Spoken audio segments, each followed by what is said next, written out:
Welcome to the Pat Mayo Experience, UFC 221 DraftKings picks and preview. Paul and Fight Network's Cody Saftic will be up in just a second with the Dogger Pass podcast. I apologize for no show last week. I was in Minneapolis for the Super Bowl, and we just didn't have the manpower or time to get everything done in the future. Do not worry about that. We'll be back with full Dogger Pass podcasts in the future. Plus, for all you casual DraftKings players out there, just because this event is in Perth, Australia, doesn't mean it's some weird lock time. 6:30 p.m. Eastern Time on Saturday. That's what you need to know, for me at least, because I don't know anything about UFC. But Paul and Cody, they got the goods, and they're coming up right now.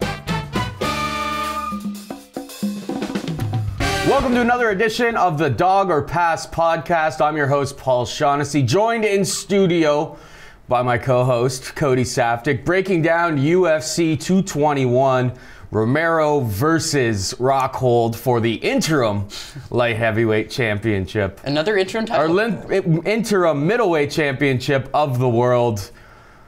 A fight that I see a lot of people super passionate about, and oh, Rockhold's a lock. Rockhold's got this, Rockhold's got that. This was always going to be a close fight in my eyes, and I see everyone going towards Rockhold. I posted a poll. It's like 65% of the people like Rockhold. That's why they opened this up, and Yoel was a favorite in this fight. And it's shifted all the way down to, Rockhold minus 145, Yoel Romero plus 135, Rockhold 8,300 on DK, Romero 7,900.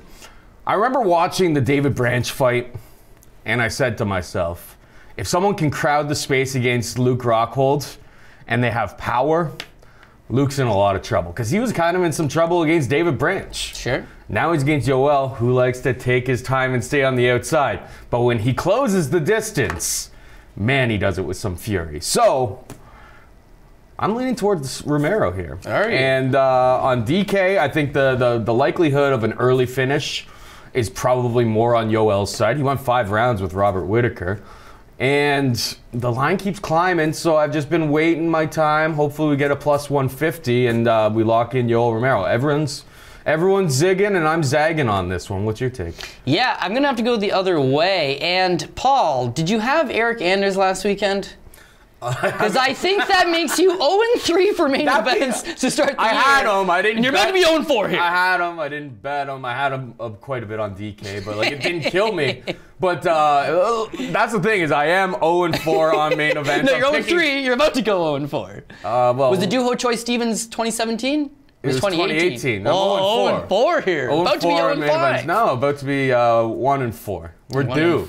We need main event Kent back here. At the end of the day, Anders won that fight. I don't know. That's debatable, dude. He won that fight. I would have taken a draw. That arena, though, you couldn't have anything close. In Belém, if you had anything close, you were not winning that round. Ask Tim Means about that. 49-46. Well, Means got robbed. 49-46 is a robbery, but 48-47 Machida, you can't. It's really not the worst. No, but I thought Anders won pretty clearly. Yeah, I don't know. He had a lot of. But that's why we gotta have a recap episode where I can razz you about some of these. You can razz me as well. I had some fairly bad picks as well. Nobody even heard any of our picks because we weren't able to do it because we're just super busy with there was this big football game last week. Don't know if you heard about it. Kind of got in the way of things. I heard that there was a big Justin Timberlake concert and that they happened to play a football game in between or something like that, or like the beginning. Then they took a little bit of a break and finished it. JT did rock the mic. I don't know why you tweeted that. He did a great job. He did a terrible job. He did a great job. No, stop. Look the Rolling Stones again. Anyways. The greatest. Either way, Rockhold Romero, what's your take here? Yeah, I gotta go Rockhold. Honestly, I think a lot of the debate for why people don't want Rockhold is because they perceive him as being cheap. No, everybody. You go on Twitter, everybody has Rockhold winning this fight. Yeah, and those are the people that are not buying into the fact that they think he's chinny. Michael Bisping's not exactly known as a power puncher. If Michael Bisping is going to go out there and he's going to knock you out, then that's an issue. Rockhold hasn't necessarily had problems with his punch resistance in the past, although he has been knocked out in the past. It's his last little bit. You get knocked out, then you blow at your knee, then you take some time off. Then David Branch is You know, I know he was on a killer winning streak. He's a 2-divisional champ for World Series of Fighting, but he's an unheralded challenger coming back to the UFC. Wasn't particularly good the first time in the UFC, coming back to the UFC, and this guy kind of gave you some trouble. But you got to look past the fact that he maybe got walled a little bit against Branch or got knocked out against Bisping. He's the complete package, man. He is. There's got nothing tons that of Luke skills. Rockhold doesn't do well. He's awesome striking from distance. He's okay if it's a closed distance, but his wrestling's good. His jiu-jitsu's on the next level compared to a lot of these guys. And with Yoel Romero, yeah, he crowds that distance. He can close the distance. He's super explosive. He doesn't usually crowd the distance, though. That is my one little concern. Well, he takes his time, if he really closes explodes. that distance, Rockhold could be in for a world of trouble here. Yeah, but now we're just betting on puncher's chance again. And you've had a history with betting on puncher's chances. And if it doesn't go your way, then all of a sudden the guy crumples. Yoel Romero, because he's so explosive, he'll get tired. The price is getting better. Rockhold minus 145 at this point. Like, as I said at the beginning, I see this as a pick'em. I see this as a pick'em. 65% of the people are betting on the other side. And the line on Yoel Romero, who just went 5 rounds with Whitaker. Yeah, but Whitaker had a blown out leg, man. It wasn't the same version of Whitaker. This is Whitaker that lost the first 2 rounds. And then Yoel Romero is up 2 rounds against a guy that conceivably has an injury, and he takes his foot off the gas. Why? Because he got tired. Now, I know he's had some explosive knockouts in the 3rd round of some prior fights. He destroyed Weidman. He destroyed Machida. Destroyed Brunson. In the 3rd round. Destroyed Brunson, but that was a little while ago. He made his kidneys mush. But I look at the fight with Whitaker and I look at the fight with Jacare, is that if he's unable to take you out early, he almost took out Jacare early, same thing, but in the 2nd and the 3rd round, he starts to get tired. And then by the end of that fight with Jacare, he's getting taken down by Jacare, he's getting beat up on the ground. The fight with Whitaker, he's up 2 rounds. He just needs to win 1 more round. He doesn't even throw any strikes, Paul. He literally stops throwing strikes altogether in the last 3 rounds of that fight. It's very frustrating. And that's where you get maybe, I wouldn't say this is a 50-50. If they fought 10 times, yeah, he's going to catch him some of those times because that's the way he fights. But I'm looking at this for what it is, and that's a 5-round main event. Luke Rockhold's going to have a lot of time to work. And because Yoel Romero likes to hang it on the outside, that's where Luke does some of his best work because he's super rangy. He's got a nasty body kick. If but he does Yoel get probably changes his game plan coming into this. Maybe crowds the distance. So. When you're that if you're just old, sitting on the outside eating liver kicks, like it's not going to take very much time for you to go, that isn't working. I can't hang out at range with this guy. I got to get into boxing range. And when he gets into boxing range, I think he has the power to put Luke Rockhold away. He's certainly got the power. I think a lot of guys in the division have the power. It's just whether he's going to go out there and land that kill shot. And if he's going to land that kill shot, he's going to have to do it early. I think a lot of the reason why Or he could do it in round 3 because he has all these round 3 finishes. Yeah, but what if he's getting kicked in the liver? I think his gas. I think his gas tank is slightly over. There's a little bit too much of a narrative there that I don't think is entirely fair. Well, to that because everyone listens to Joe Rogan. Oh, when you've got those types of muscles, you can't fight 5 rounds. Yada yada yada. It's like, yeah, but why do you think he fights so conservatively? Because he probably realizes he can't bum rush somebody for 15 minutes. That's not stupid. No, it's not stupid. He went 5 rounds with Whitaker. Whitaker, I know that he hurt himself, but like. He stopped throwing strikes the last 15 minutes. He stopped. He stood there, Paul. He just physically stood there. What do you think is going to happen? And he lost, but he won those first 2 rounds. Is Rockhold able to take those first 2 rounds? I'm not sure he is. Well, he's good thing he's got 5 to work with. Because if he gets there. If the fight goes to the ground, Rockhold's going to maul him. Because we've seen what this guy can do offensively on the ground. He's going to take a silver medalist Olympian and control him constantly from the top. He's not even that AKA anymore. He's down with Henry Hoof, hanging out with Volkan Oezdemir. Oh, I'm sure he worked on his wrestling with Volkan. Really got Volkan ready for Daniel Cormier, eh? Listen, if you watch any of the embedded stuff, who's he with? Javier Mendez, Bob Cook, the regular guys that he brings with him. He's got his regular wrestling coach. The fact that he left AKA, imagine you're in the same gym for nearly a decade, working out with the same guys day in and day out. Eventually you got to get a different look. What Henry Hoof's gym has is a lot of explosive, good wrestlers. They got wrestlers, they got strikers. He's got a good team, right? So you go over there, you get some different looks. You get to spar with different guys. You get to change up the game a little bit. But at the end of the day, the guys that are going to be cornering him are going to be the same guys he's familiar with, which are the guys from AKA.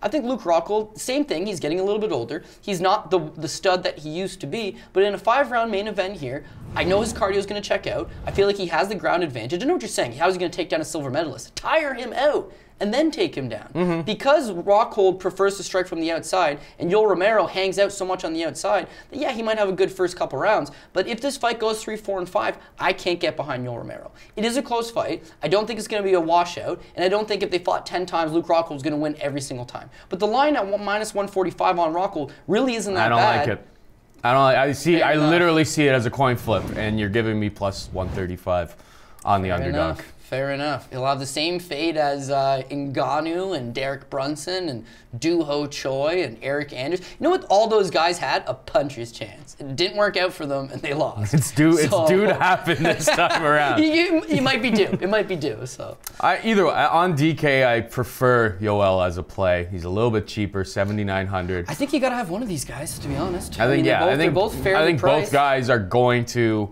get around the 90-point mark if they win the fight, and the winner, will probably end up on somebody's lineup. There's a lot of value, like in the mid-range and stuff, on this card in general, though. Let's move on down the card. We got Curtis Razor Blaydes taking on Mark Hunt. 8,400 on DK for Blaydes, 7,800 for your boy Mark Hunt. Minus 165 on the betting line for Curtis Blaydes, plus 145 Hunt. What's your take? Yeah, I never like going against the guy who I'm a massive fan with, but I always look at the positivity on it, is that if Curtis Blaydes wins, then I'm going to make some money on it, and that's okay. Hunt loses, it sucks, make a little bit of money, makes you feel better. If Hunt wins, I'm going to lose a little bit of money.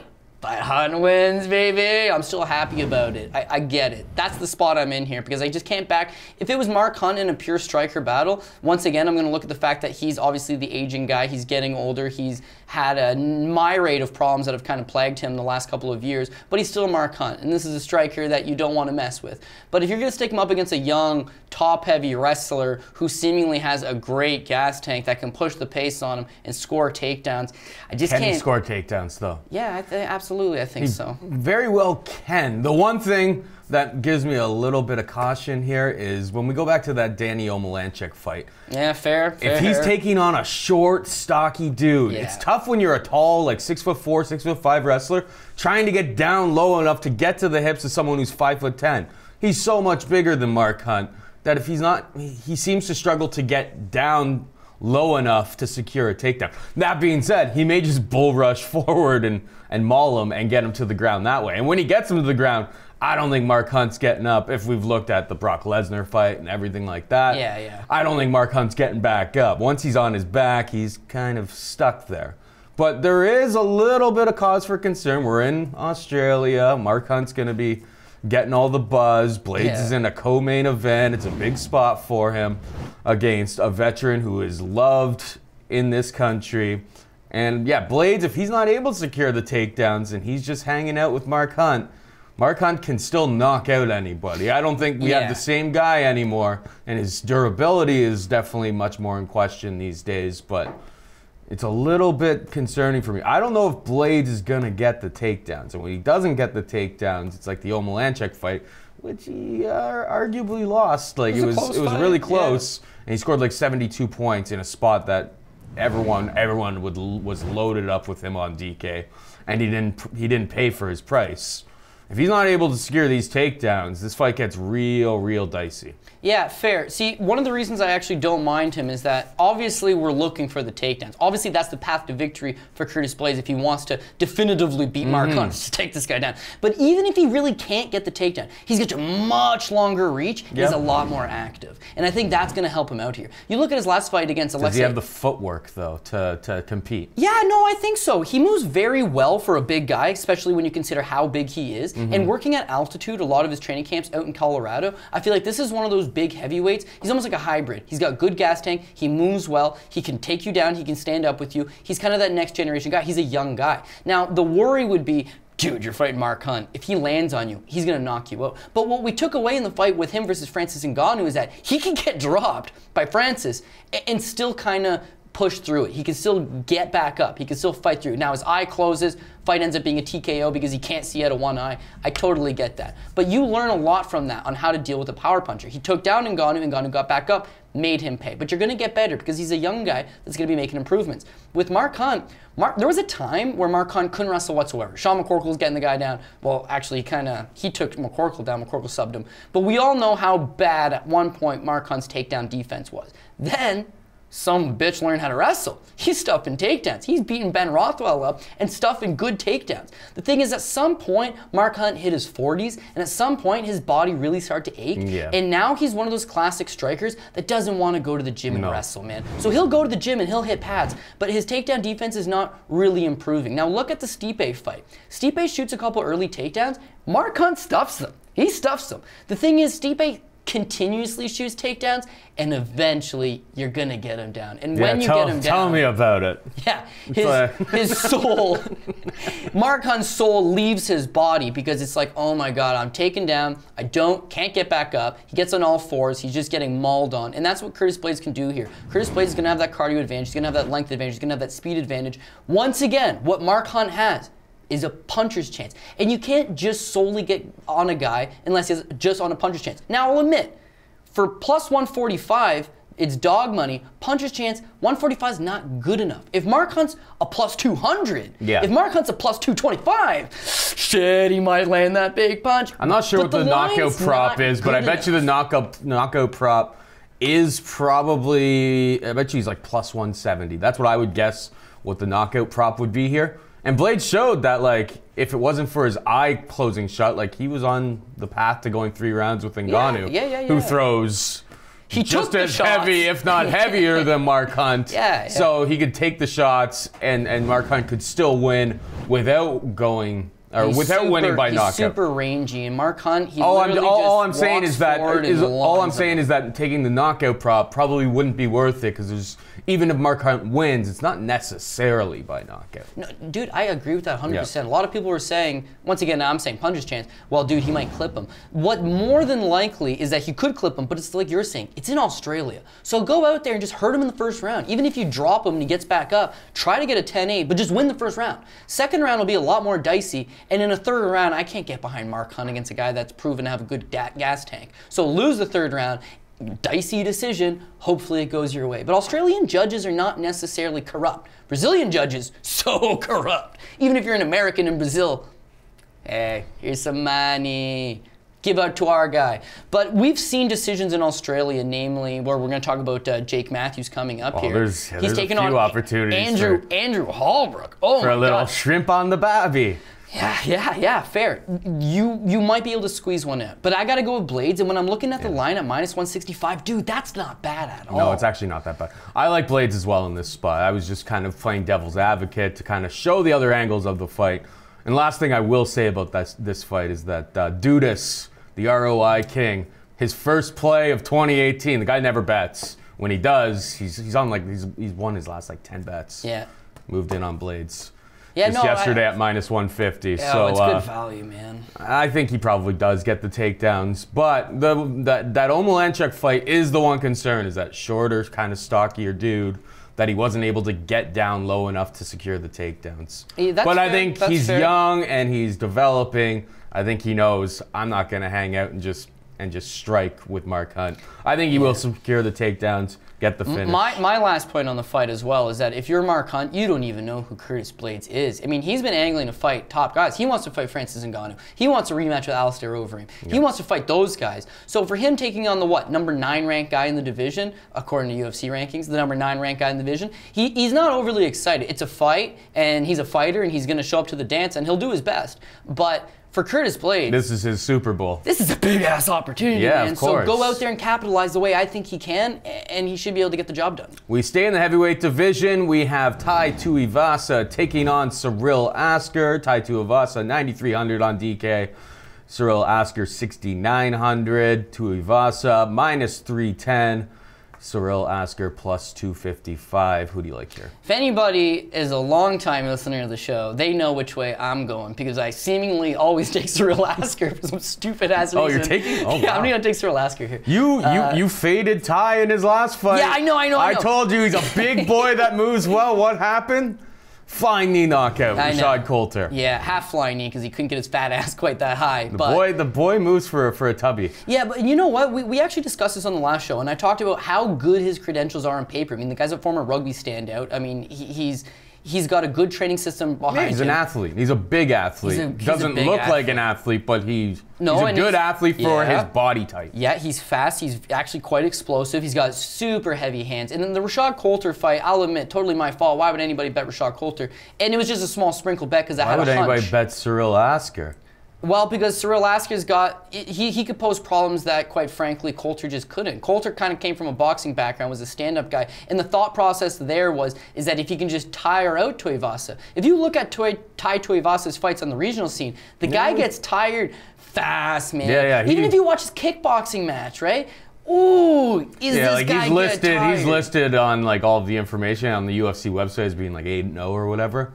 No, he got some losses. Peter Graham kicked his ass. It didn't count as MMA though, because there was some sort of weird rules or something like that. Like he's got L's, he's taken L's. Yeah, he also fought Ishmael Lazar in a It's Showtime kickboxing match, and it's the same thing. He starts out okay, and you can't put Lazar away because the guy went 5 rounds of Rico Verhoeven on like a week's notice. He's super durable, but all he does is he just kind of takes the shots and he comes back and wins. Now here's the issue here with Cyril Asker: can't take the shots. There was a time on the regional scene. Yeah, he's done. I literally still don't understand why you're taking Cyril Asker. Because he's going to have the ground advantage. And if you look at his last couple performances, before he came to the UFC, his last win was against Yao Zhang or whatever that guy, a big fat tubby Chinese dude with zero skill. So now he's got a big fat tubby Aussie. With a lot more skill and athleticism. Fair, but only about 3 minutes worth of gas in the tank. Now, could he knock him out? Yeah, the way this guy fights, he knocks guys out. And the way Asker's been losing in the UFC, he's been getting knocked out. But what I took away from his last fight in China is that here's a guy that's a scrub. I'm going to beat this guy no matter where I want to take it. But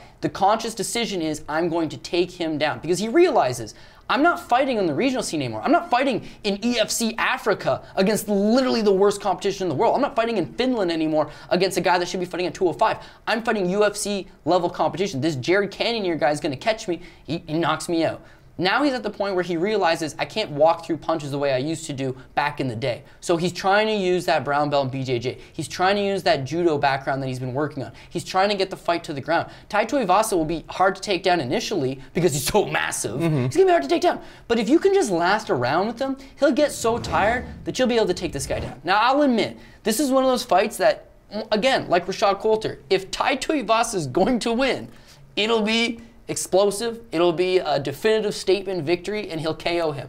But if he doesn't get that early KO, I think Asker has a shot. Now, when I'm looking at the fact that Cyril Asker is plus 255, that to me is worth it because the value's there. Also, I'm looking at a card that it's easy to get behind a lot of the favorites. So which one of those favorites is going to shit in the apple pie? Somebody is going to. Tai Tuivasa hasn't really proven himself. He's fun, he's exciting, he gets a lot of quick knockouts. I can understand that. But what happens beyond that? So the plus 255, I see some value there. It's not a go all in. It's not a put him on all your parlays. But there is some value there, and I'm just chasing the value, baby. All right, fair enough. I think he gets starched inside of round one. Well, that's possible too, Paul. That's possible it's too. It's Cyril Asker, and if you fade Cyril Asker, long term, you're winning in this game. But the line is pretty wide for an unproven commodity like Tai Tuivasa. I'll give you that.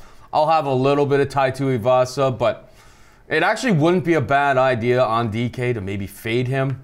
Just because that price tag is super high. Bucks. He's a heavyweight who scored a lot in his first fight. Yeah. And if he lands that kill shot in the first 25 seconds, he gets like 104. There's a lot of other guys down the card in the upper price range that may actually pay off a little bit more when you're looking at GPPs and stuff like that. Either way, we're moving on down the card. We got Li Jingliang taking on Jake Matthews. Li is 8,800 on DK, Matthews 7,400.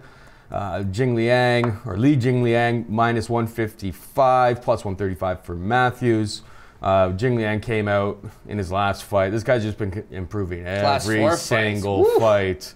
And That knockout of Zach Otto, who's no scrub, no schlub, highly underrated guy. He just cut right through him. Like, it was no problem. Jake Matthews, on the other hand, was the guy who was the prospect, who is going to be the saving grace of Australia. He's still young, dude. He hasn't really improved. He hasn't moved away from his camp. That's the real issue here. And he robbed. I had picked Matthews on this podcast. Did. I know. Tried to talk you out of it, but you got the win. I did not think he won that fight. It was ugly. So if this fight goes to decision, we're in Australia. He's had one go against him. There's some home cooking potential on this in this spot. I'm not going on that side. I don't think that's gonna happen. I like Lee's chances. I like his ability to hit. And like, he's got some power, and it seems to be improving. We go even back to Jake Matthews against Akbar Areola, and like, he got dropped by that head kick. It was a hell of a head kick. The kid's got a chin, and he had some recovery, but like, that was Akbar Areola. Lee has a very good chance of catching Matthews in this spot as well. 8,800 on DK. I'll be owning a lot of Lee in this spot. I think this is like the real spot where Jake Matthews will go, I gotta leave town. I gotta figure out what I actually want to do. He's a kid. He's been in this fight game for so long. I can understand that, you know, he's never really had the opportunity to step away from it and kind of really evaluate like the direction he's going, but I think Lee's gonna put him in his place. What's your take? Yeah, my head would kind of be leaning towards what you're saying. I mean, we just broke it down. I mean, it almost seems straightforward, but my gut tells me Jake Matthews is gonna pull this one out. What I'm mainly looking at is, we talk about some of these younger prospects that, wow, they didn't turn out as good. He's only 23 years old, so conceivably he's gonna be getting better fight to fight. Now, I think that's what I was saying last fight for Jake Matthews. And that's why. And then he hasn't really changed anything. I agree. This is the Sage Northcutt argument that we've had before. Well, but Sage pulled it out in his next fight. You were going against him, against Michelle Quinonez. And I learned my lesson, and then like the next week I took Jake Matthews, and I shouldn't have won that because Sage and Jake are kind of, Sage has actually already taken the time to evaluate and how can I improve. I'm going to meet some other people. I'm going to train with some other people. I'm going to do all of that. Jake, we don't see that happening. He's still got his dad in his corner. He's still doing this. He's still doing that. I think it's a tough spot for him. Yeah, I mean, the fact is that because he's so young, he's got already, 8 fights in the UFC, 7 of them which have been in Australia. I mean, he's the hometown kid. The guys that he's getting caught against, I mean, the Holbrook fight, let's not talk about that. But the Kevin Lee and James Vick fight, dude, Kevin Lee and James Vick are amongst the best guys at 155 Top 15 pounds. Guys. Right, exactly. But the Holbrook fight, to me, really showed that maybe this kid's too big to be 155. So he goes to 170, and now I'm thinking he's too small to be 170. But if you watch the media day stare down between Jingliang Lee, who's huge, and Jake Matthews, shit, Jake Matthews is actually bigger than this guy. So I think he is getting ever so slightly better. He's going to have that hometown crowd behind him. He's taking on a guy that isn't the best guy he's ever fought. But with Jingliang Lee, it's so easy to look at this last 4 knockouts because he's finishing these guys in an empathetic fashion. But yeah, his last fight, don't get me wrong. I mean, Zach Otto, no scrub, got the knockout. The fight before that, right, Frank Camacho. He loses the first round against Camacho. Camacho's got no gas tank, and I just don't even think he's very good. Exciting fighter, but so no he gas comes tank. back, he wins 2, he kills him in 3, fight goes the distance. Or sorry, he takes him out. But he lost the first round, okay? You look at his fight prior to that against Bobby Nash. He loses the first round. Bobby Nash, no cardio, no chin. 0-3 in the UFC, been knocked out all 3 times, so he catches Bobby Nash. But it's not as if he's just steamrolling all these guys. He's losing the first round, and then he's able to use that size and that experience, and he's able to take them into some deeper waters and beat them. But typically, he's not great on the ground, Paul. He's good standing. Jake Matthews is a ground specialist. We don't necessarily always get to see that with him, but he's way better on the ground. And he's got a good gas tank. He's young, he's explosive, and he is slightly, marginally getting better. Would he be way better if he went to AKA or Jackson's or American Top Team or something like that? Yeah, he probably would make improvements a lot quicker. Being at home, he's going to be progressing slower, but he's still progressing. And I think that's the key to beating this guy. He's way faster than Lee. He'll be able to, if he can get the fight to the ground, we've seen Lee get exposed on the ground before, and at home, take this guy down, grind him, tire him out, you don't get tired, and worst case scenario, if Lee bombs him with those big shots, we just talked about it, the kid's got a good chin. So he can recover. What I learned from that Areola fight was not only could he take a shot, because that was a flush head kick. But he has heart. But he's got heart, and when you're that young and you're in good shape, you can recover. He comes out at the beginning of round 2 fresh. And that's what young guys can do. Older guys are going to have that wear and tear on them. They're going to come out slower. They might have a concussion. But he's still fresh. And even though Lee's on a great run right now, $8,800 on DK is way overpriced. Minus 155, that's actually fair. That's not as bad as the DK pricing. But again, I'm looking for some dogs. Jake Matthews is at home. Maybe some shrimp on the bobby. Just get the guy down. Get the guy down. Don't get tired. Give him an old-fashioned grinding. Squeak this one out. I think he can do it. He didn't look good his last fight. No. I bet against him his last fight. He got a robbery victory. I wasn't impressed. But once again, if I'm using my head, man, Lee's been crushing guys. This kid's not looking good. But if I'm using my gut, God, I feel he's got a good shot here, actually. Are you going to play him on DK? Well, I mean, the pricing's good. The only thing I don't like about him for DK is for cash game, you're taking a big risk because it is a very tough fight. And for GPP, if he's gonna win, he's got to squeak it. And I don't think it's gonna. I don't think he's gonna score very much. So I don't love it. I think Asker is cheaper, and Asker not a good cash game player. I don't really but for like GPP, Asker at all. But whatever. We're past that one. Yeah, fair. I don't love him on a DK perspective, but I could see that if you're trying to save some money and you're in a situation where you're looking at bottom guys, mid 7,000 range, that this is a guy that has a shot, will score some points. And if he's getting takedowns, he's getting ground and pound, he's passing. I mean, Lee's stiff as a board on the ground, dude. He's just really tough standing. He can take a wicked good shot, but we've seen him wobbled. We've seen Camacho land on him and hurt him. We've seen Bobby Nash give it to him in the first round. I don't doubt that a young athlete who's faster than him can beat him to the punch, frustrate him, cause him to just march forward. The guy doesn't cut angles for shit. He's even standing, he mostly just marches forward.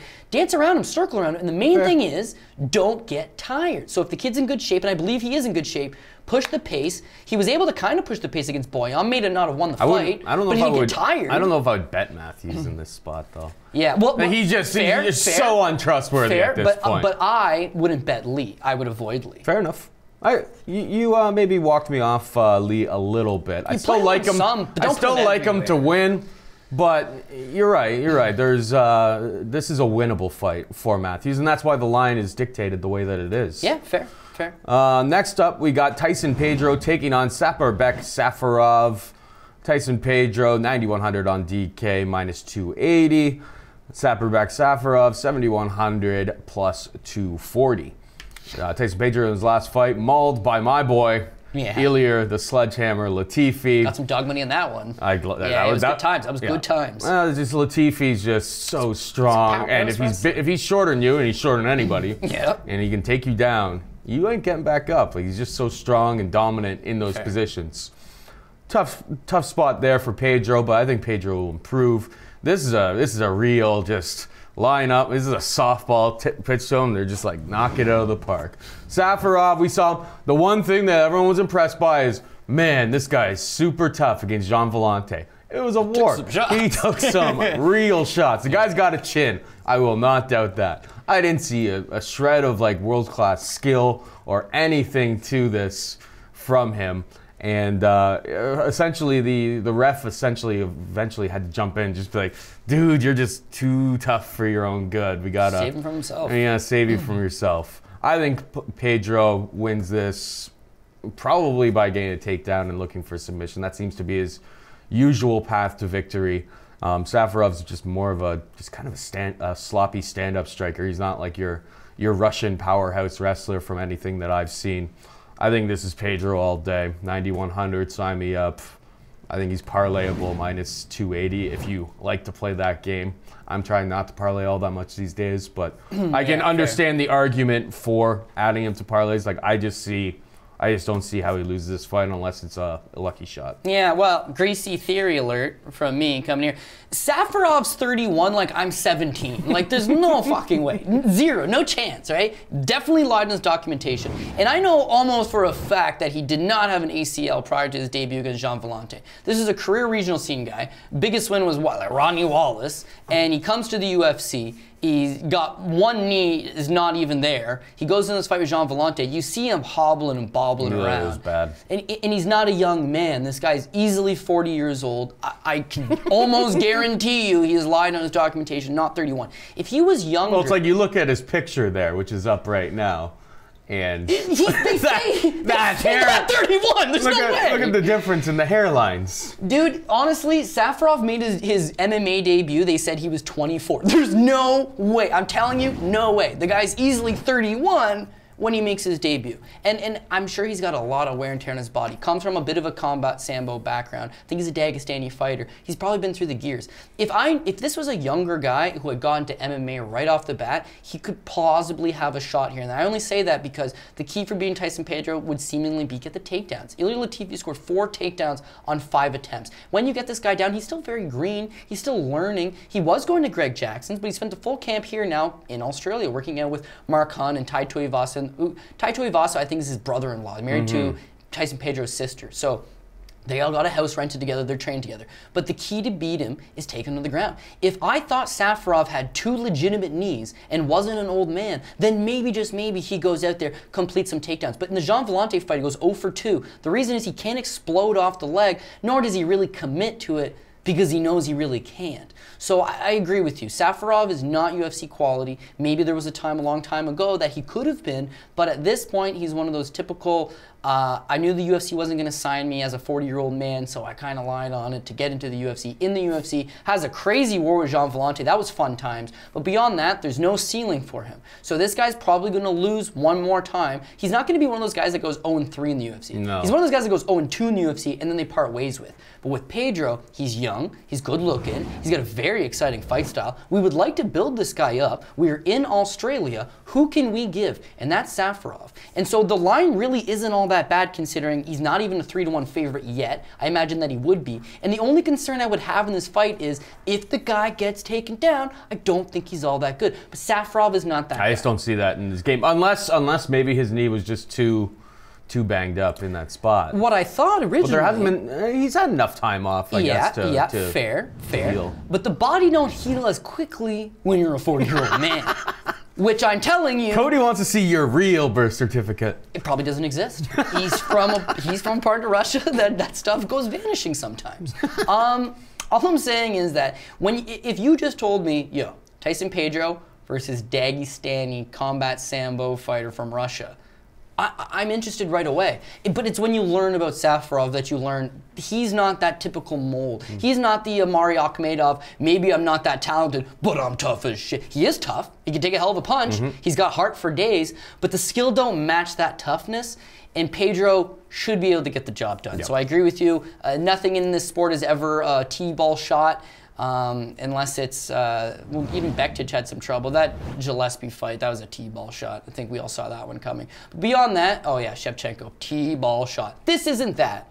But he should be able to comfortably go out there and get the victory. This fight is set up for him to look good and get the victory, and he should be able to do that. We are going to move on down the card. We got Dun Young Kim, not that Dun Young Kim. We got Little Dong taking on Damian Brown. Dun Young Kim, 8,500 on DK. Brown is 7,700, minus 145 for Little Dong, plus 125 Damian Brown. All right, so you look at the last 2 fights. Dun Young Kim, as was expected, went out, basically one jabbed Takanori Gomi, knocked him out.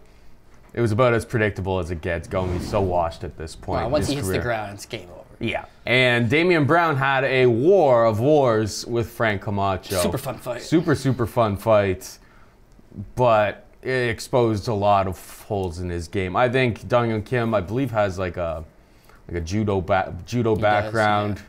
He's pretty well rounded. He's super tough and durable. If we go back to the Polo Reyes fight. Is there anybody from Korea who doesn't have a judo background? These guys are tough to take down. He kind of fits that mold. And he's super durable. Take a hell of a punch. Yeah. So if he goes to war with Brown, I think he's going to be able to take the punishment again. I like Dun Young Kim to get the job done against the hometown guy in Damian Brown. What's your take? Yeah, with Damian Brown is that if you look at his last fight, it's a close fight that I thought he lost. But if you're going to rely on, oh, baby, let's get some home cooking. No, I wanted him to rely on getting some takedowns. Like and that's the point I was getting at. He proved to me he in looked that good. fight, Round 1, he got the takedown. It's just like he looked like, but then he was just like, he was bonus hunting.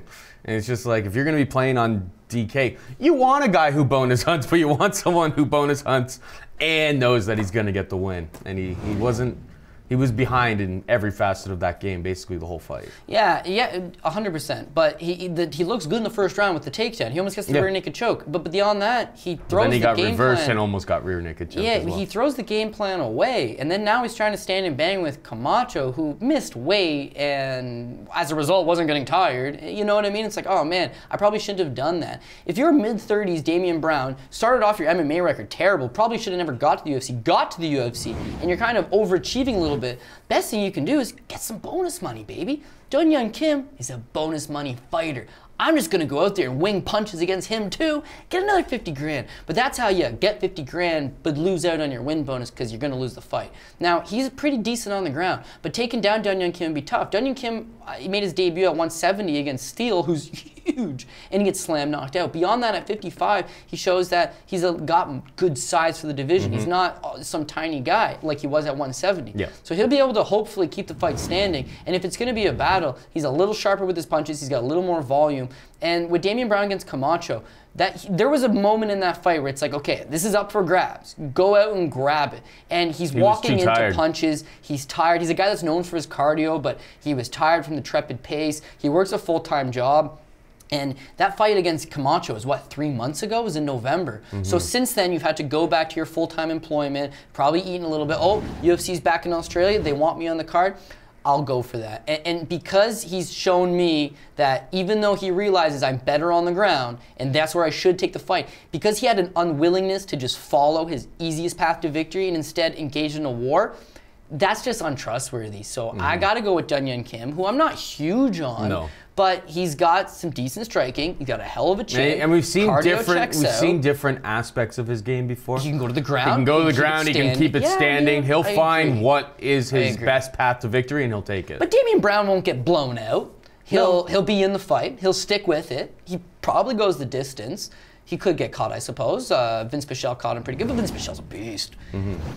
There's ways for him to get the victory. I just can't back him. I don't trust him. He'll have to show me something here. I think I'm going to go with Young Kim. We got Israel Adesanya, 9,200, taking on Rob Wilkinson, 7 grand. Adesanya, minus 350 and plus 290 for Wilkinson, the hometown guy. I didn't really know at first who Adesanya was, and then I watched some tape, and I'm like, oh, I saw this guy beat up on 185-pound Melvin Gillard. He looked every pound of that 185 too. He looked good, man. But that's not the you look Melvin through hold. his highlights and stuff. This guy's basically like he's basically like Michael Venom Page, essentially, in terms of his style. He lists his style as style bending. He's a style bender, which is like the greatest nickname, man. This guy's legit. I like him. He's exciting. He's very, very exciting. He looked like he had. Now he was taking on a 155-pounder, was moving up to 185 in that spot.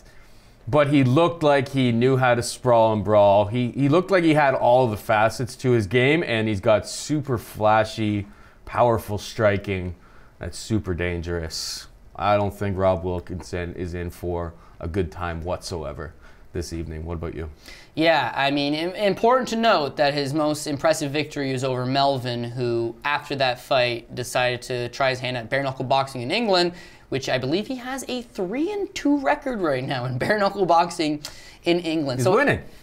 Yeah, and some of them, he gets dropped a lot, but the guy gets back up and there's a 10 count. Yep. There's actually it's a little more than a 10 count in bare-knuckle boxing in England, but all the same. It's based on how the same. On who set the over and who's gambling on what. If you want to buy into the hype, then by all means, I mean, you're not going to go against this guy. I mean, he looks awesome. And as far as DK goes, he finishes everybody pretty spectacular fashion. 9,200, you're relying on that. You're relying on him going and get that victory. But with Wilkinson, he just don't fight very often. He's had one fight in the UFC where he didn't look terrible until Sire Bahadrzada, who also doesn't fight all that often, caught him and put him away. I gotta feel like this is going for. I also never thought Wilkinson was all that big for 185 pounds, and he's taking on what is a fairly sizable guy in his own backyard. And he's not one of those prospects where you look at him and you say, oh geez, this kid's got a fantastic looking record. He's finishing all these guys. He's young. He's young-ish, but at 28, he's not this 23-year-old who the bright lights are going to get to him. He's the product that you're probably getting. Exactly. He's a little more refined than some young kids. So I don't expect the bright lights to necessarily phase him as much. He's probably taken on the better level of competition outside of the fact that Sayar Batirizada would be the toughest guy he's ever fought as well, right? So I just don't think that Wilkinson's also a guy that he seems perennially hurt. The UFC doesn't book this guy very often. Yeah. So he's another one of those guys that when you're looking at your roster and you're like, we got to get some of these guys off, man. Wilkinson's going to jump after you because he's basically just getting free Medicare right now. And there's no real reason to keep him around. So if we had like a power wrestler, like a guy who was gonna take Adesanya down, hold him down, control, and make it not a point kickboxing fight at range, then I think that could be potentially the spot where I still think that there could be some holes in Israel's game. But the only thing I don't see that from Wilkinson being. Maybe that's his game plan. Is he going to be able to implement it? Not from anything I've seen before. Yeah, the only two things that I could see as being a potential problem for him would be one, a power wrestler takes him down, and I don't think that Wilkinson's going to pose that threat. And number two, because he gets so many quick knockouts, what's he going to look like if the fight happens to go into the deeper rounds? But either this fight's not going to the deeper rounds and he should be able to catch Wilkinson, or it'll be one of those fights where you're cruising on a guy and you don't really have to exert yourself all that much. He seems to be way longer. He's a much technical striker, and I think that if he just stays on the outside and bangs this guy up and hurts him, Wilkinson will either A, get desperate at some point, or you're just going to catch that KO shot on him and put him down. This is also another guy he's got to get it done with his hands. He can get it done with his hands, he can get it done with his feet, he can get it done with his knees. He seems pretty versatile. He's getting I guess they're both kind of hometown, but I would say that you can't go against this hot prospect. No. The only one thing is minus 350 for a debuting fighter. I never really liked that. No, I don't either. This is not putting a whole, betting him straight up, I have to I'm risk thinking more too from much DK perspective. But 92, you know what? You know how you could afford him? You take Cyril Asker. That's a GPP team right there. There's a lot of options on this card. You're right. It's tough to make rosters and like actually consolidate a core because it's just like, ooh, I like this guy. Ooh, I'd like a little bit of this guy. It's a tough one. Either way, let's move on down the card. We've got Alex Volkanovski taking on Jeremy Kennedy. Volkanovski 8,900 on DK. Kennedy is 7,300. Minus 200 Volkanovski, plus 170 Kennedy. What's your take? Well, I always typically back Jeremy Kennedy, BC boy, Canadian obviously, and his style is kryptonite to a lot of these guys because he can hold them up against the cage all night. Scored 21 takedowns in his 3 UFC fights, 8, 8, and 5. So yeah, we know what he likes to do. Yeah, but is he going to be able to do it against a guy who's probably a little bit more physically imposing and stronger than him? That's the real question in this spot. That's because the if exact Kennedy reason why I'm not taking him. Yeah, because Kennedy has the better technique probably, but he doesn't have the better. Yeah, I don't know I if guess the imposing physical abilities of Volkanovski could cause some serious problems. Well, here's the thing that I'm looking at particularly is that Jeremy Kennedy, like you said, he might have a little better technique, but better technique in what area? Because if it's a straight up striking match, I like Volkanovski. He's got the power, 100%. He wings big shots. If it's a straight up wrestling match, also favor Volkanovski. He's a former Greco-Roman wrestling champion. He should be able to get the fight to the ground. I think his takedown setups are better than Kennedy. The one thing where Kennedy kind of thrives on these guys is he pins them up against the cage and he just wears on them. They don't go anywhere. But Volkanovski's a little bull. Like, I don't know. You know what it's like saying? It's like, dude, I could out wrestle your Latifi. Maybe you can. But can you hold him up against the cage? Nah, because he doesn't be held up against the cage. Volkanovski is short, he's stocky, he's explosive, he's fired up, he fights really well at home. And this fight was already previously booked. And Jeremy Kennedy this happens all the time. Jeremy Kennedy's like, oh man, I'm hurt. Volkanovski went through 2-3 opponents. He finally gets a lamb to the slaughter, does what he's supposed to do and kills him. And now Jeremy Kennedy says, hey guys, I'm healed up. I'd love a UFC fight. Yeah.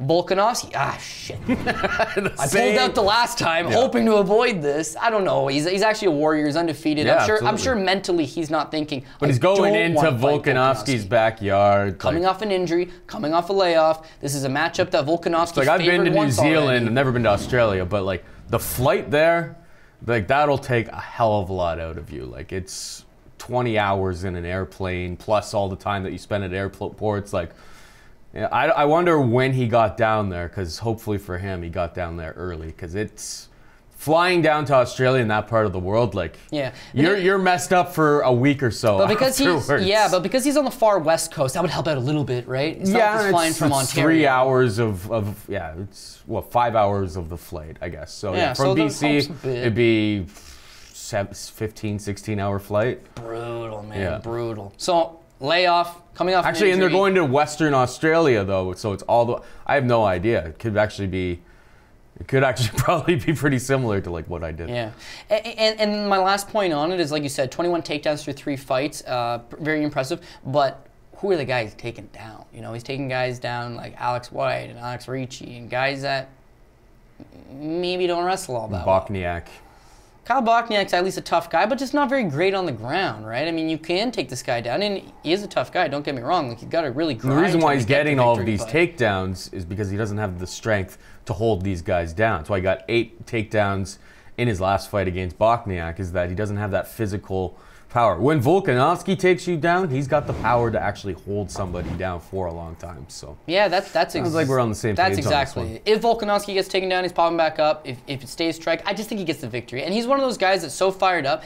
And you know, when you're looking at judges' scorecards, right? A lot of the time, if it is going to be a close decision and the hometown guy gets it, what I've been noticing lately is it's like the Diego Sanchez effect, the Leonard Garcia effect. You just gotta be active, man. You just gotta perceive that you're at work. You might get landed on, right? You might get beat up. But as long as you're just doing something, they're almost favoring that. I don't know why Keish got robbed, but all the same.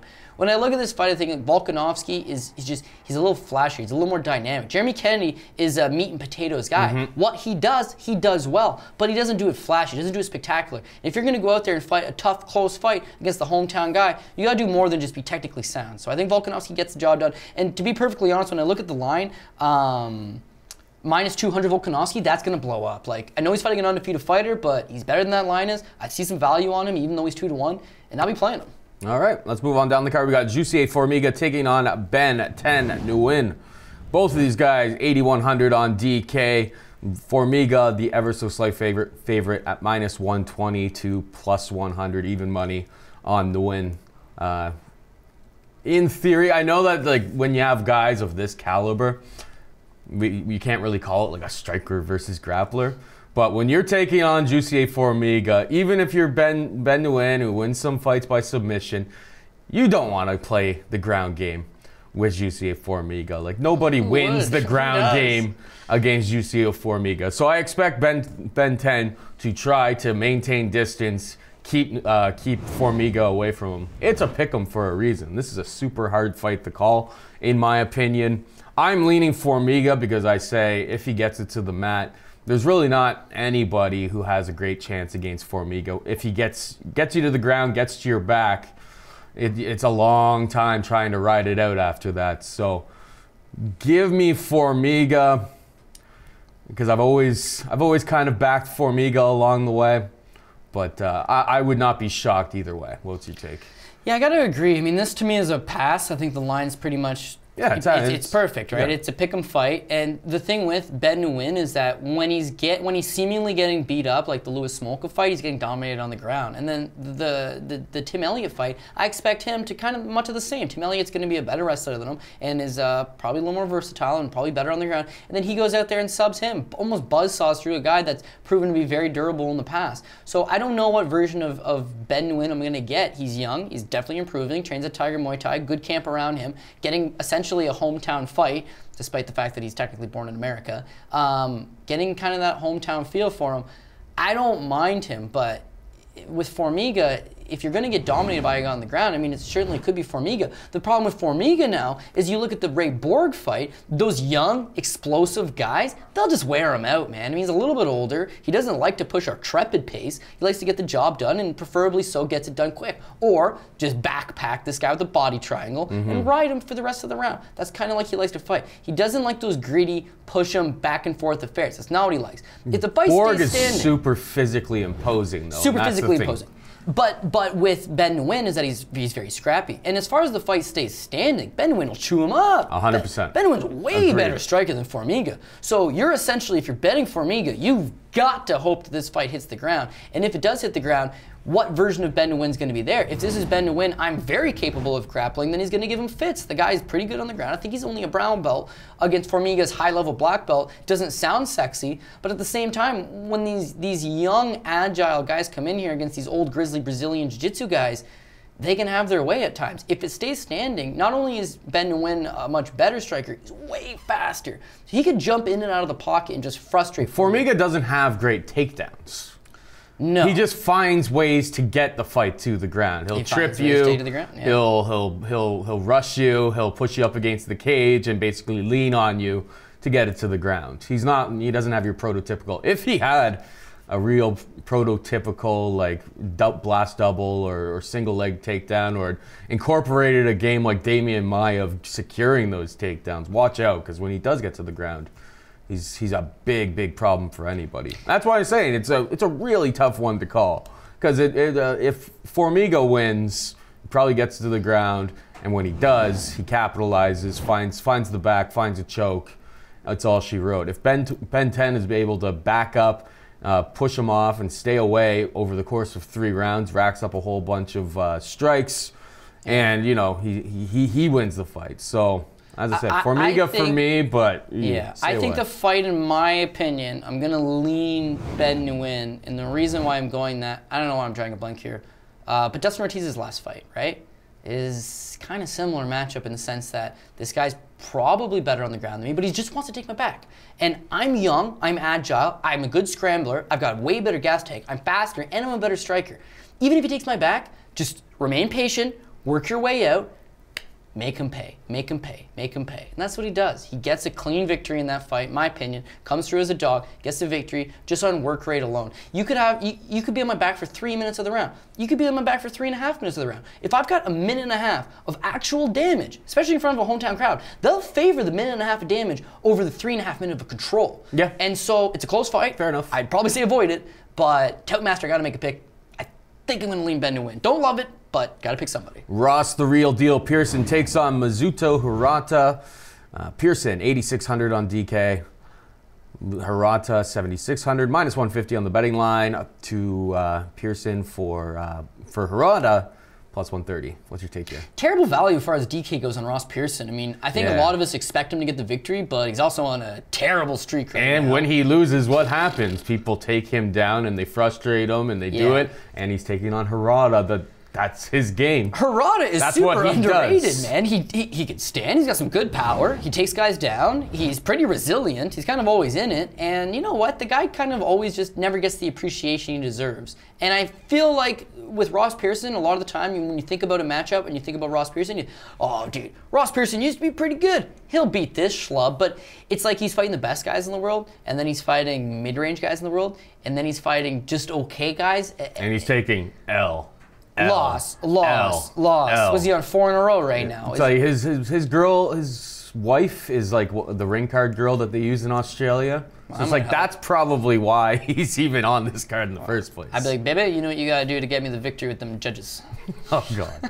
He needs the win. He needs it bad. He really needs it bad because like if he loses to Hirota, like I think that's the end of the road for him. Yeah. What is he? 19-13 right now. His record is completely deteriorated. His fighting skill has seemingly deteriorated. He talks about retiring. They bring him back because he's 21-12. 21-12. I have to feel that's it's wrong. On the UFC's. Well, that's why I have to feel it's wrong. Well, I just go on the UFC's. We know MMA records. They switch it up. Look at his picture there. That looks like a weathered man. He's 19. He looks weathered. He's 19-14. So the UFC has actually given him less losses than he has and more wins than he has, which doesn't surprise me. That's just what the UFC does. That's just the UFC records to Tapology and SureDog are always different. I just go with the UFC one because it really doesn't matter. I'm telling you, he's 19-14. You can't use his tough victories as victories because, quite frankly, they're not. But all I'm saying is the Will Brooks fight, it's like, oh, dude, he jumped up. He's at lightweight. Will Brooks is a good wrestler. Okay. Then he goes to 170 against Jorge Masvidal. Killed against Jorge Masvidal. Literally killed. After the end of the second round, he congratulated Masvidal and said, good fight. They're like, no, motherfucker, you got to go a whole nother 5 minutes. That's how messed up he was in that fight. And Stevie Ray, I know he lost a split. Definitely lost that fight. And where's Stevie Ray? And Ray was wrestling him. And then the Daniel Hooker fight. He KOs you with the knee. Hooker's a tough guy, don't get me wrong. But you see what I mean. He's fighting the best guys in the world. It's getting progressively worse. He's going down. And in his last 2 victories, Chad Laprise and Paul Felder, both tough guys, both good strikers. Split decisions, kind of could have gone either way. So his last 2 victories are splits, and his last 6 losses are, pretty conceivable that he is currently on the downswing of his career. Now, Hirota would probably be considered on the downswing of his career as well. However, when I look at the line, Ross Pearson minus 150, that's not that bad. Ross Pearson, $8,600, Shit, man, I can't get behind that No, you whatsoever. don't. Pearson. The thing is that his path to victory is striking, and he's usually relatively low volume. Maybe he can catch a knockout, but I don't. Hirata's super tough, and essentially, I like Hirota as a play on DK. I don't think he's going to be tremendously owned. His path to victory is getting takedowns, and we're looking at a 7,600 guy whose path to victory is getting takedowns. 7,600. Yeah. I don't think it's hard for him to pay off that value if he gets the win or get close to 70, which wouldn't kill you. The last time that I think Pearson's just on such a downward spiral at this point that I think Hirota is kind of that little sneaky play that could really pay out here. I hear you, because like you said, Ross Pearson maybe could get the knockout. The last 2 guys he's knocked out, okay? Sam Stout can't take a punch no more. Gray Maynard can't take a punch no more. Those fights were 3 years ago. Right? So those guys, I mean, Gray's still in the UFC, shockingly enough, doesn't fight all that often, but Sam is since enjoying retirement, good on him, one of the greatest Canadian lightweights of all time, and a fan favorite. But those days for Ross Pearson of fighting guys that can't really take a punch and going in the pocket and bombing on them, that's different. Hirota, I'm not saying he's a world beater by any stretch of the imagination, but he does have the tools to give a guy like Ross Pearson trouble. And I think you nailed it as well. Ross Pearson, if he ends up on the ground like the Evan Dunham fight, Evan Dunham, fantastic grappler, but it really showed you how lost he is when he's got a big, strong guy on top of him. And Hirota's the kind of guy that lulls you with the striking, scores a takedown, and then holds you down. So I hear you. We got Jose Quinonez taking on Teruto Ishihara. Quinonez, 8,700 on DK. Ishihara, 7,500. Minus 220 Quinonez, plus 180 Sexy Hara. Okay, this fight gets announced. I'm thinking, dude, Quinonez has got this guy's number. I get some dog money out of this. This is going to be a good time. Then the line gets dropped. The line gets dropped. I was like, what? Why are we all on the same page here? Because Ishihara won. He looked good against Rolando G, but no, he didn't. He looked okay in the first round. He knew he couldn't hang out on the feet, which was where you thought he was going to do things. And then he had to go. He's only good on the feet. I know. What I'm saying is that he had to go to his wrestling in that spot, and he did, and he won the fight. He needed that win because coming off of losses to Gray Maynard and Artem Lobov, the book's already out that this was an overhyped prospect that was completely overvalued, and that's why you aren't going to get that. Quinonez, I was hoping that we would get a little bit of a closer line here, but the line makes sense to me. I think Quinonez. It's a tad bit deep. I'd be willing to pay minus 175 for Quinonez. I just think that honestly, he's one of those guys coming off tough Latin America that nobody was really high on, but he's only 27 right now. He got off the show. He was some 24, 25 years old, training at Alliance and getting better. And you look at his subsequent fights after the show, this guy's making improvements every time out. In particular, 2 fights ago when he fought Joey Gomez, who I know is not, once again, not a world beater, 0-2 in the UFC. But Joey Gomez is a very competent striker, and Quinonez completely butchered him top to bottom. He's good, he's fast, he's rangy, and he's improving every single day. With Ishihara barely squeaked by Dai. I mean, yeah, you're right. He had to rely on his wrestling, which is an element of his game that just is not impressive whatsoever. I don't think he gets Quinonez down nearly as easy. If he does, he's got to worry that 10-finger guillotine choke, because Quinonez is actually not bad grappler as well, but it's standing. Quinonez is got way more pace, way more output, and Ishihara kind of relies on those fancy darts in, one punch at a time. He's quick, but even you look at his fight against Hirota, good in the first round, completely fades away. The Gray Maynard fight is just a complete wrestler, but the Lobov fight, Lobov marches him down and beats him up, especially with that leg kick. I think if you're Quinonez, you go to the leg kick, you don't let this guy come forward on you, you back him up, he'll get tired if you push any type of pace on him, and he'll fall apart. But for minus 220, I don't love it. However, there's not a whole lot of fights on this card that I do love, and Quinonez is a guy I think gets the victory. But for minus 220, it's not a great price tag on him. Like I said, I was hoping that he'd either be a dog, which is what I initially thought could be happening. You're not getting dog money against Ishihara anymore unless it's Gray Maynard. and he lost to Gray Maynard. Yeah, well, there just was a time that he was so hyped up. Oh, he's an alpha male guy, and he's working with good guys. Those days are gone. You lose to Lobov, and then you lose to Gray Maynard. The books aren't stupid these days. Yeah, I've also heard a rumor as well that Ishihara has a bad back, which is kind of surprising to me because he's a young guy, but he does work on his back a lot, tries to loosen it up, get some work done on it. And let me tell you, a back injury and a neck injury are the toughest things to deal with because it affects everything. You blow out your knee, you can rehab a knee. You hurt your hand, no big deal. You can rehab your hand. Concussions is a bad one, but a bad neck and a bad back is a career ender. And this guy is young, but when you see him out there, he's an athleticism-based fighter. He's a speed guy. He darts forward. But if you're only darting with that one punch, you got to hope you're fighting Julian Erosa. I can't take a punch. Because if the guy does take a punch, you'll hit him a couple times, but now he'll figure out your timing. Once he figures out your timing, he's going to start to counter you. Once he starts to counter you, you're not going to dart in as much anymore. He's going to start moving forward on you. You're going to get a little bit tired because you're all kinetic energy being wasted here. I can't get behind Ishihara whatsoever. Once again, I think Quinonez gets the job done. Don't love the price tag, but if I'm looking at it for DK purposes, again, 8,700 on Quinonez is not great. I like it a little bit better than $8,600. It's $100 more than Ross Pearson. I don't want any. Ross Pearson is 100% fade. So if you're between Pearson and Quinonez and it's an extra $100, I mean, by all means, you want a Quinonez here. But yeah, Ishihara could come out. He could prove to be a little bit better than we're giving him credit for. I just don't see it. Finally, we got Daishi Abe taking on Luke Jumeau. Abe, 8,200 on DK. Jumeau is 8,000. Minus 160, Abe. Plus 140, Jumeau. Abe, we were talked about it before his fight against Lim. It was a super, super close fight. And we kind of knew it was going to be a close fight. But this guy's like a super action fighter. Like, he's going to war every single fight. Jumeau is kind of the exact opposite. He's more of like a fight off of back foot. Counter striker. Abe, I think, is going to get into his face. He's going to look for the finish. He's going to attack. He's the type of guy that you want as a DraftKings play. The minus 160 on the betting line at this point, I still think I see enough holes in Abe's game that it makes me a little bit concerned. Plus, we're in Australia. If Jumeau is able to utilize his game plan, back up, stay at distance, and pick up some strikes, and it's relatively close, like it could go the other way.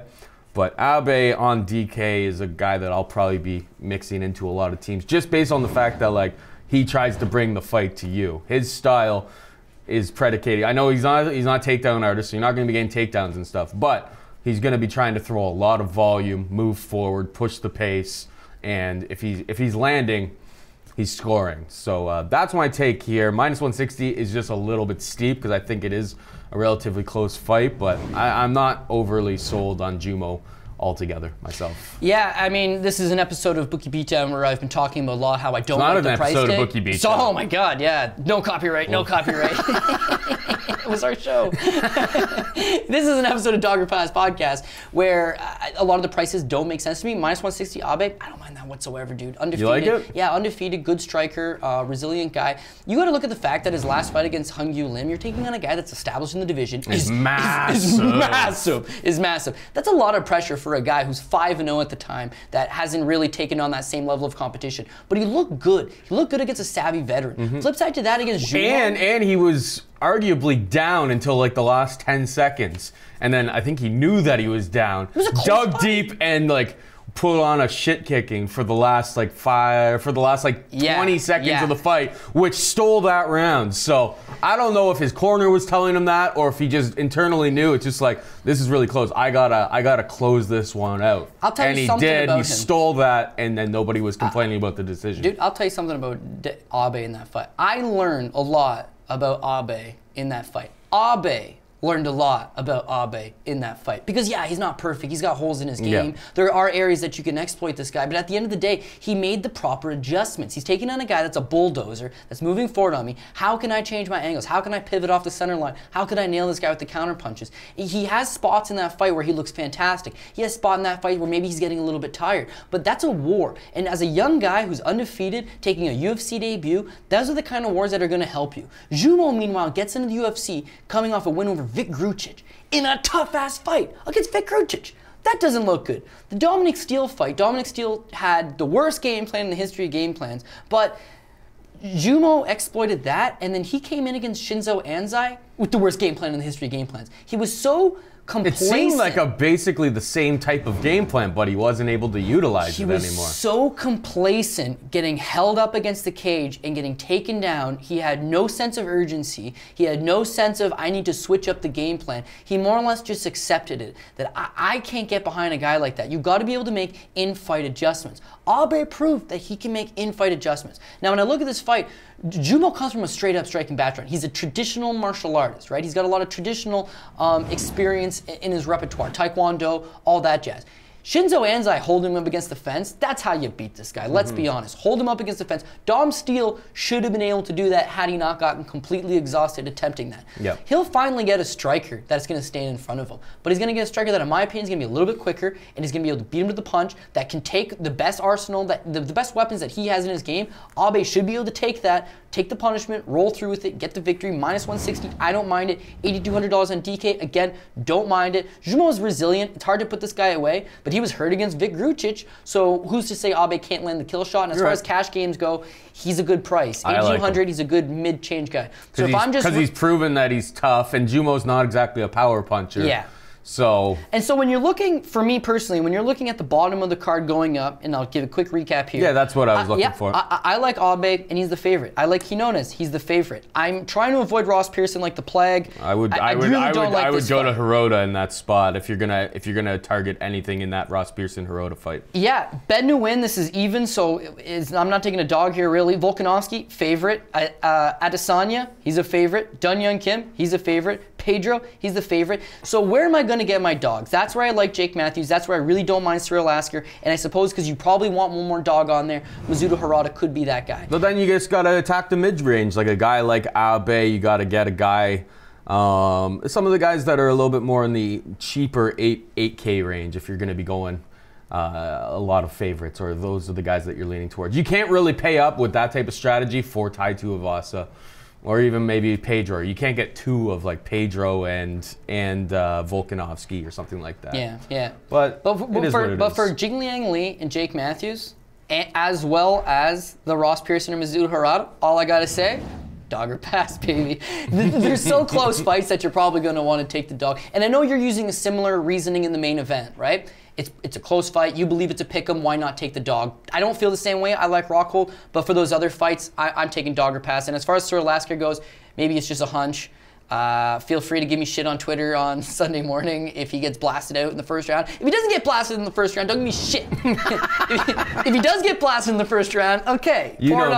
Pour it on. You know me. If you'll be getting, I'll be sliding into those DMs with sliding right on it. I won't even put into DMs. I will put you on blast. Public shit. But hey, if I go 0-5 to start 2018 on calling main events, then I'm sure you're going to be putting me on blast as well. I'll tell you what.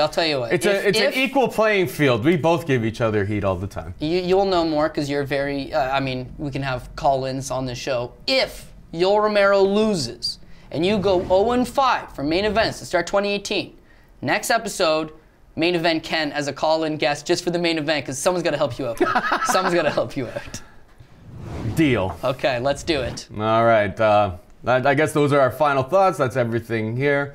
That was the dog or pass breakdown for UFC 221. I want to thank Pat Mayo behind the desk there doing all the sweet cuts. I want to thank Cody Saftic breaking down the fights with me. For both of those guys, I'm Paul Shaughnessy saying goodbye and good luck.